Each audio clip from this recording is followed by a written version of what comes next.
Well, welcome to the campus of the University of Charleston. We're here today to announce a proposed settlement of the lawsuits that former students of Mountain State University have brought against Mountain State University. And as part of that settlement, there were four parties, one being Mountain State University, one being the former students of Mountain State University, or the plaintiffs. Mountain State's insurance company was a part of mediations and negotiations, as well as the University of Charleston. I want to ask Tony Magistro, who is the liaison counsel for the plaintiffs, to share with you the nature of the proposed settlement and a word about the process. And then I'll make comments about the impact of the settlement on the University of Charleston. So, Mr. Magistro.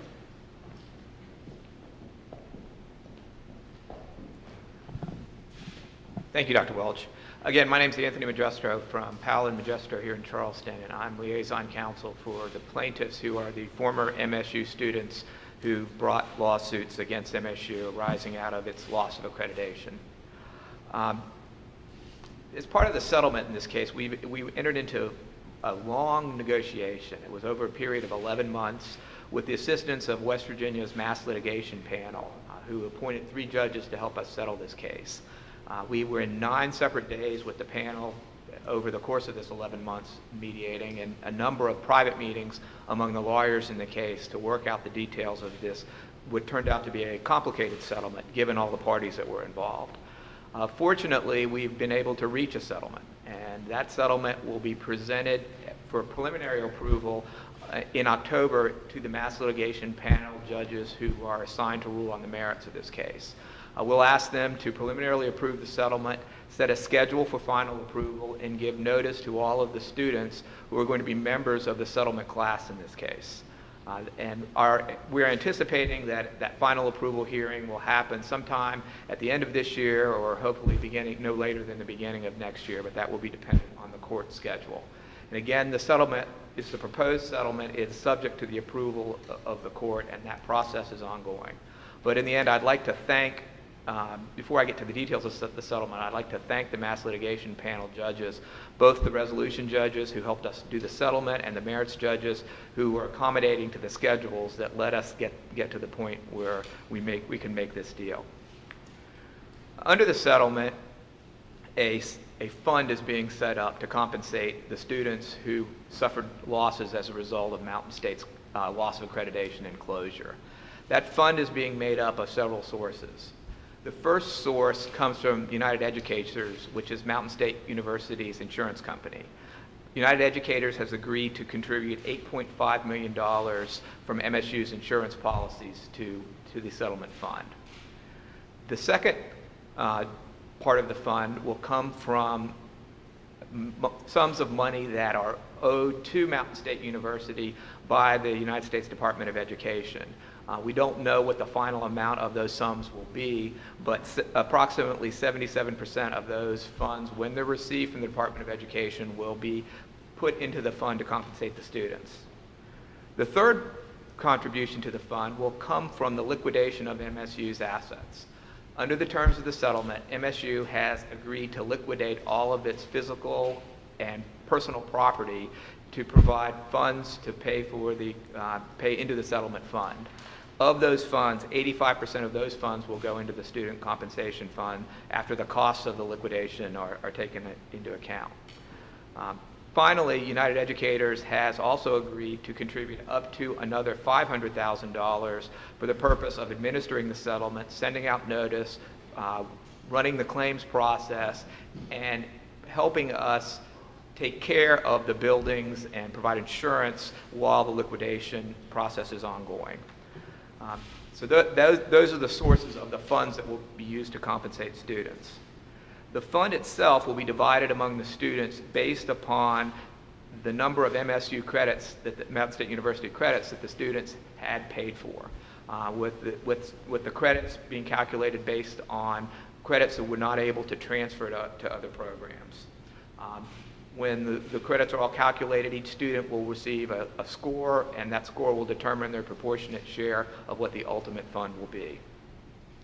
In addition, certain students will be able to take advantage of tuition assistance from the University of Charleston and attend classes here at University of Charleston or online, and those are subject to certain terms and conditions, but that's an additional benefit to the settlement students for some of the groups of students that University of Charleston has graciously agreed to provide. In the end, this is a settlement that we hope puts an end to this difficult litigation, which was the losses and the harms to the students weighed heavily on them, and we're glad that we can get to the point where we can see the light at the end of the tunnel and put this case behind them so the students can get on with their lives.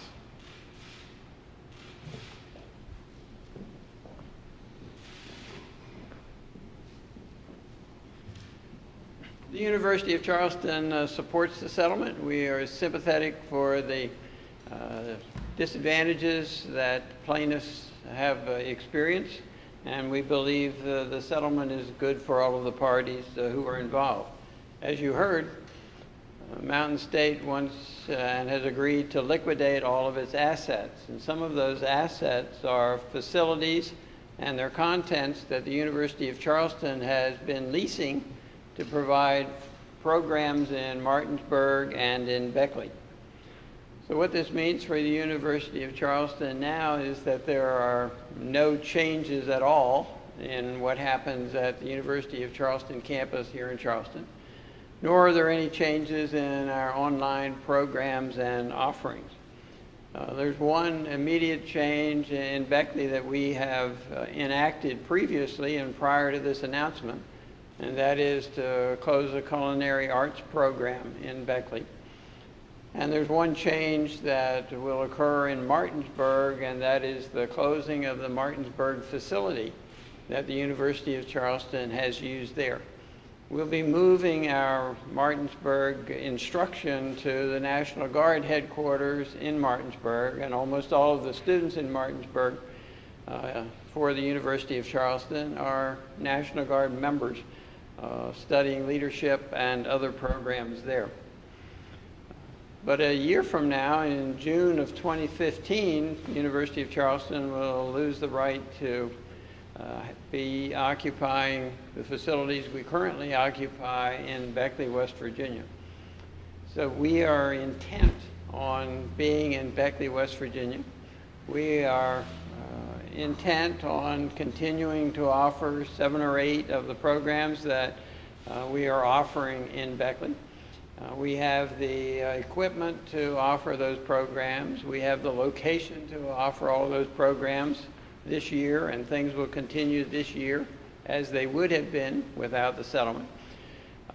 But for 2015, the fall of 2015, we will need to identify another location in Beckley where we can offer those programs and continue to serve students.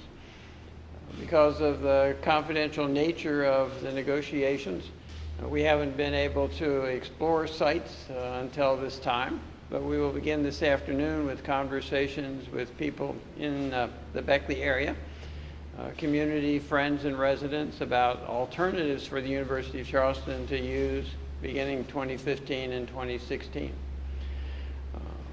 We're glad that the negotiations have come to a close after 11 months, and as in any agreement, it's only an agreement because the people who are participating believe that it is advantageous to move forward with the agreement. We will both be happy to answer any additional questions you have and provide further information that would be helpful to you. Thank you very much for coming, and thanks for being interested.